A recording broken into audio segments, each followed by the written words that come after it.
আসসালামু আলাইকুম রহমতুল্লাহ।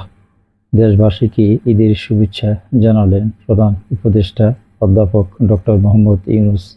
পবিত্র ঈদুল আজহা উপলক্ষে বাংলাদেশ সহ বিশ্বের সব মুসলিম জনগোষ্ঠীকে শুভেচ্ছা জানিয়েছেন প্রধান উপদেষ্টা ডক্টর মোহাম্মদ ইউনূস। শুক্রবার ৬ জুন জাতির উদ্দেশ্যে ভাষণে তিনি এই শুভেচ্ছা জানান। ঈদুল আজহা উপলক্ষে দেওয়া ভাষণে তিনি বলেন, পবিত্র ঈদুল আজহা উপলক্ষে আমি বাংলাদেশ সহ বিশ্বের সব মুসলিম জনগোষ্ঠীকে জানাই শুভেচ্ছা এবং ঈদ মোবারক।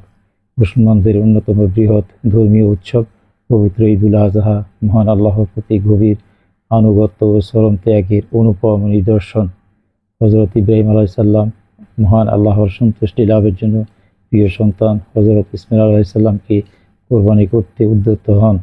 এই দৃষ্টান্ত অনুসরণ করে সারা বিশ্বের মুসলমানরা ঈদুল আজহায় পশু কোরবানি দিয়ে থাকেন। আল্লাহর নিকট আত্মসমর্পণ ও আত্মদানের এই সুমহান দৃষ্টান্ত কিয়ামত পর্যন্ত বিশ্ববাসীর কাছে অনুকরণীয় ও অনুসরণীয় হয়ে থাকবে। তিনি বলেন, ঈদুল আজহা মানুষকে শান্তি, ত্যাগ ও সাম্য শিখায়। মুসলমানরা কোরবানি করা পশুর গোশত গরিব আত্মীয় স্বজন ও দুস্থদের মধ্যে বিলিয়ে দিয়ে সবাইকে সৌহার্দ্য ও ভ্রাতৃত্বের বন্ধনে আবদ্ধ করেন। ব্যক্তি, পরিবার, সমাজ ও রাষ্ট্রীয় জীবনে ত্যাগ, আত্মশুদ্ধি, সৌহার্দ্য ও সম্প্রীতি ছড়িয়ে পড়ুক, এই হোক ঈদের ছাওয়া।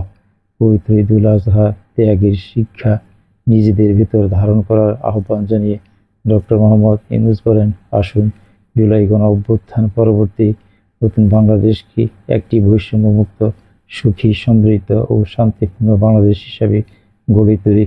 ঈদুল আজহার এই দিনে প্রধান উপদেষ্টা মহান আল্লাহর কাছে বাংলাদেশের উত্তরোত্তর সমৃদ্ধি ও উন্নতি প্রার্থনা করেন।